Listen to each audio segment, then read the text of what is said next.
What is blazing dragon ninjas? Got some brand new heat for y'all today. Today, I'll be making Koraidon, or Koraidon. And to start off, we need to plan, so I'm drawing it out. For this diorama, I was planning on going off the first trailer of Scarlet and Violet showing Koraidon, where Koraidon was on a cliff face, peering off to like the sunset or sunrise. For Koraidon's pose, I want him to replicate his signature move, Collision Course. So that's going to require him being in midair. And I'm going to replicate that by putting 2 pen cartridges in his legs. See if that works. And here's how the design turned out. I added a different design for the typing since Koraidon is a dual type. Tell me if you like the design, comment down below. Any thoughts or critiques are always well appreciated, so please be sure to comment. That's enough of the planning, now to move on to the actual diorama. We're going to start like how I started my previous video, which you should check out, my Charizard diorama. I'll simply do this by cutting the line down the circle, then getting the flat piece of cardboard to put in between the line to extend the circle, and then that extended part will be for the Pokemon type symbol. Hold up right quick. I got something real important to tell you. You haven't burned the subscribe button yet? How would you do that to me for real? It's making me sad. I bet you also got a small smirk on your face staring at the screen and you didn't burn the like button yet. Or most importantly, I'm telling you, most importantly, have you hit the bell? This is very important for a small creator like me. If you're gonna subscribe, you better hit the bell because it takes a while for my videos to come out. That was just a quick spark in a mission. Now I'm out. Alright, now I'm making the cliff face. This is simply done by just getting a ball of aluminum foil and then shaping it into what I believe should be a cliff face. And now I'll apply on some clay. Now after texturing the cliff, I'm now gonna work on Koraidon. Now we gotta add some mass to Koraidon's body and cover it with clay. Making Koraidon's dewlap was very simple. I just made a circle and cut it in half. After finishing the tire textures on Koraidon's dewlap, I now move on to his arms. And I'm specifically working on the fingers here because that will be very difficult to do. Now I'm making Koraidon's hand. It looks weird, but trust the process. I'm gonna actually add this hand to the part where I originally was cutting into. Now Koraidon's head. Koraidon's head looks very odd at first because it's super duper small. Like, this is one of the smallest detailed pieces I had to do. His head in reference to his body without the big crown crest he has looks really odd. You'll see it soon. And now I'm making really small spheres for Koraidon's eyes. I'm now preparing the feathers for Koraidon's tail. This is just simply done by cutting a flat piece of clay into the shape of the feather. I'll have to repeat this 8 more times, add some texture, and boom, done. I'm now working on Koraidon's shoulder pad, motorcycle handle thing? I don't know what to call it, but I'm working on that, just attaching it to Koraidon's shoulder, and we'll see how it goes. Now after finishing Koraidon's shoulder pad handlebars, I'm now working on to the spikes of Koraidon's neck. I should have done this earlier, but I kind of forgot, to be honest. So we're doing it now. It's gonna be a bit more difficult, but I believe I can do it. Again, I made another mistake. I should have worked on the blue spikes on his neck first, but I did the red spikes on the side of his neck. So now it's gonna be even more difficult. So I came up with another idea and got tweezers to put in the neck spikes, the blue ones on his neck. Here's me working on Koraidon's tail spikes. I'm now making the big head crest on Koraidon's head. Now, while doing these, I wish I made them a bit thinner because that's how it fits like in the games. It is a bit thinner each piece. It barely fit his head since his head is small. Now I'll continue on to make each of the 11 feathers.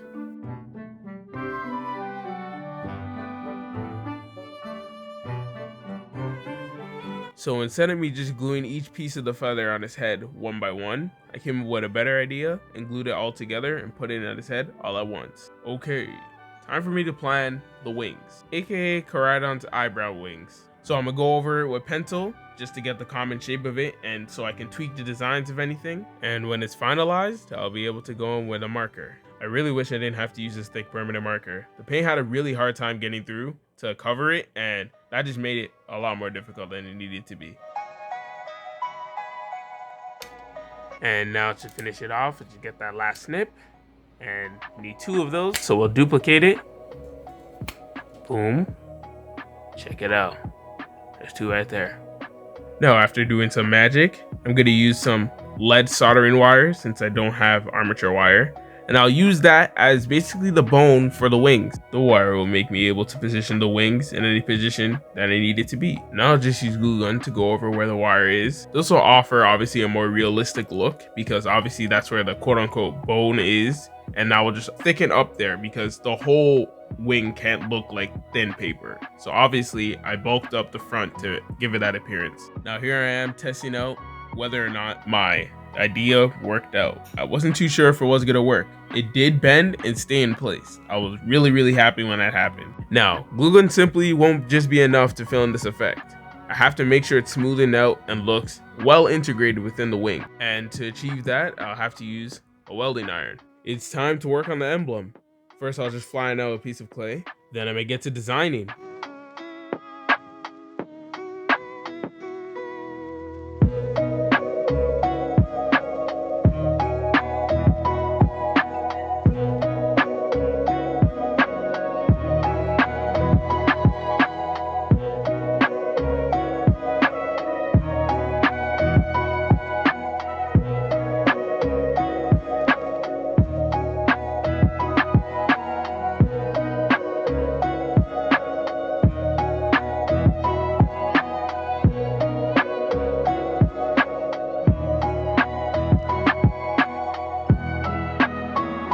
It's now time to start carving out the emblem for a more detailed design.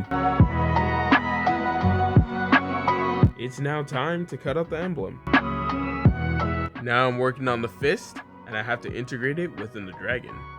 So to give the fist a 3D effect is actually going to be relatively easy. I'm just going to add a thumb and make it protrude. I'm doing this because all the other previous emblems I've done have all had a 3D effect to them, sort of. Obviously, this one, the dragon, has his eyes cut out to be deeper than the rest of the body of the dragon. Now I want to make it look dynamic, so I'm simply just gonna add rectangular pieces with a curve on them to just make it look like it's moving, and that will just add to the dynamic effect. Now it's time for me to paint. I did have a little bit of a problem picking the right color for the dragon, since the dragon does have two variations in the Pokemon cards. The Pokemon card emblem, the first early ones that I saw, were always a gold, dark gold with a sleek maybe black kind of like shading. The newer ones are now a navy blue with a kind of purplish accent, so I wasn't really sure what to go with, so I came up with an idea, and the idea is simply just to combine both. So my original idea to combine the two was to get a gold ombre with the blue. That didn't work out so well, so I just went out with a gold border and then the main body being the navy blue, and it turned out a lot better. Two of the dragon symbols share the tail in common, so I added that to the final design. There's more thought behind my design process. All the dragon symbols look like they're going off the same dragon, so I thought about just doing an ultimate fusion if that one dragon was personified as a fighting type. So that's just the thought process behind it. I'm now painting the fighting type fist, and I did struggle with this color initially, but I feel like I figured it out. Blue and orange do go very well, as they are, I believe, complementary, and that's just a key note to know for art and stuff like that, even fashion too. And now I'm going over with a black. I will just settle it in. Don't worry about the over thickness on the lines for the fighting fist. I'll go over it with an orange yellow. I'm not too sure what that color is, to be honest, and that should just make it more sleek and refined. Now I'm going over the black lines to make it appear more sleek. I cut out these energy-shaped lightning bolts, and these are supposed to represent like Koraidon's like energy or aura like shooting out of him as he flies to the sky. That's what it's supposed to represent. It's just to add more, dynamics, as I like to say. Now I'm cutting it pretty awkwardly. This is for a reason. I'm cutting it upward at an angle and downward at an angle. This will create triangles, and these are supposed to make it look like rough and like wild, as energy would shoot out, and normally that's how I imagine it would look like. Now back to the cliff face, I'm adding some rocks that will shoot out the ground, as if he jumped with enough force to obviously make the ground kind of rise, if you know what I'm saying. If you've seen ground shaking effects before, you would understand. I'm gonna angle each rock, or I guess like jagged point, away from where he quote unquote jumped, and this will give it the effect of Koraidon's jump creating enough impact to push the rocks away. This is the progress so far. And now I'm starting to paint the base of the diorama. This is gonna go over with a simple white base coat, to just make paint go on it easier and for the colors to show better. I'm now also gonna paint the wing a base coat of white. And now back to the base of the diorama. I just did the water, and now I'm working on the cliff face again. I'm just going over the front of the cliff face with a light brown, and then the back of the cliff face I'm gonna go over with a heavy black wash, and I'm just gonna dab it up a little bit so it's not as prominent, but it'll still show and reveal the dark spots of the wash. Now, before I explain what's happening with the water, with the front of the cliff face again, I just went over with a gray, and that will just give it more of a dried out look. From reference pictures, what I saw, the front of the cliff face always looks a bit gray. Back with the water, I'm just adding the water shooting out away from Koraidon as if his wing beat was strong enough to obviously like shake the wave. Okay, and now with the energy spikes, I'm not too sure what I wanted to color them. I just went out with orange because like it seems like fighting is synonymous with the orange aura, and Koraidon in some pictures when he's using his signature move, I see like orange sparks or whatever. I wasn't too sure what color to pick, so comment down below if orange is the right color to go with. And back on Koraidon's wings, just simply painting it blue. More of an updated look on the diorama. Just added some green, I guess moss, or like, I don't know, effect. Dry brushed it with a lighter gray. Gave it a black wash. I haven't worked on Koraidon yet, but got the like effects, like the, I don't even know what you call it, like this charge effects that like shoot out of like someone powering up. And I got his like wings, his wing things. It's also done.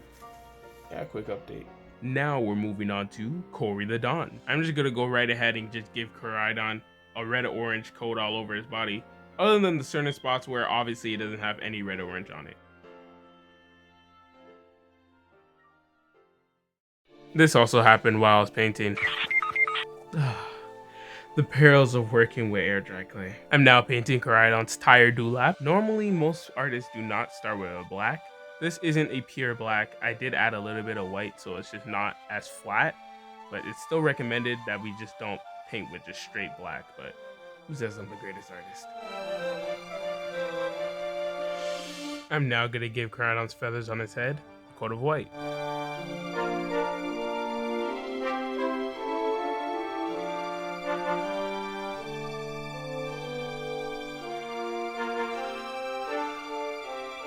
After finishing up the head crest, we're now moving on to the tail.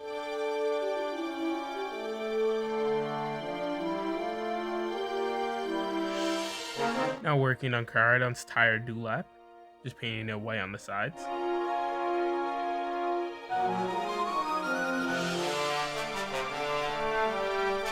And now for that chest design. I just went over with a base white.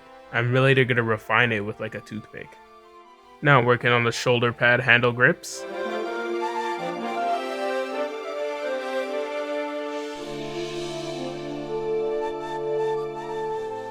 And now I'm going to continue on working on all the other blue parts of Koraidon's body. Now working on the hardest part, Koraidon's face. The details are going to be really hard to achieve since his face is tiny, so definitely the toothpick is going to come in handy. Now painting around the neck area. While I was working around Koraidon's face, I definitely realized I need a super fine tip brush. I don't know where to get those. I'll probably check Amazon.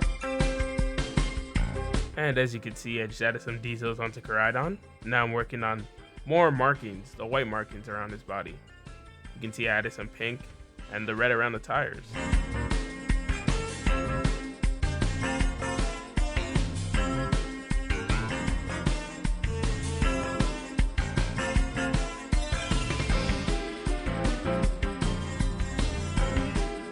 I'm now poking into the side of Koraidon's head for the wing. I did originally use a drill bit head, which did work a lot better, but it was really scary considering I'm using air dry clay. It'll probably disintegrate into a million pieces like what it just did. Here's the look before shading. You know how I always like to add shading because I feel like things get flat without it. And here's it with shading. Tell me if it got better. And now after struggling to get the wings in, I'm now working on his eyes. I'm going over with a neon yellow. This yellow will actually glow in blacklight. Now getting up close and personal, I'm going with a yellowy orange. Here are the reference pics I was using. The goal right now is to get an ombre effect with the orangey yellow and with the neon orange. Here's how it's going so far. I have to leave a little bit of yellow in the middle for the pupil. I'm now doing the pupil. I'm going over with a black first, and then later on, I'll go on with a red. This is the moment of being a doctor. Steady hand, making sure I can't slip, making sure the line isn't too thick. Bars. This was really, really difficult. Success! Here it is. I did finish that one eye, and it turned out really well. Now it's time for the other. Will I be able to do it again? Will my hands be steady, or will I fret? Failure. Well, that didn't turn out too well. Luckily, it's not the end of the world. I'll just quickly fix that. And I'm using resin for the water. I just added a little bit of light blue paint, and I'll pour that onto the diorama. Resin pours always some heat. So now, I'm just gonna pour it onto the diorama. And then later, when it's a bit more set in, and it's a bit more malleable, I'll go in with my exacto knife and push it away from Koraidon, just so it gives it that effect of the water being pushed away. Now, what I'm doing may look like I'm doing nothing, and I'm just painting an invisible thing on Koraidon, but it is kind of invisible. I'm putting on a little bit of a varnish on him, and this is a matte varnish, so it's not gonna gloss or anything. This will keep the paint and everything else from damaging and stay set in stone. There's only one part of Koraidon's body that will get a high gloss varnish, and that will be his eyes. I'm now putting on those orange feathers on the holes I'm using to keep Koraidon up. You'll see this in the game when Koraidon's using collision course. I'll put a picture up right here. And that's what I'm doing right now currently. It's just a quick reference. Also, it'd be well appreciated if someone can comment down below what else I could use for a pole that's see-through that isn't as visible as the current ones I'm using. I'd love to know. I'm now adding the last few energy spikes onto the cliff face.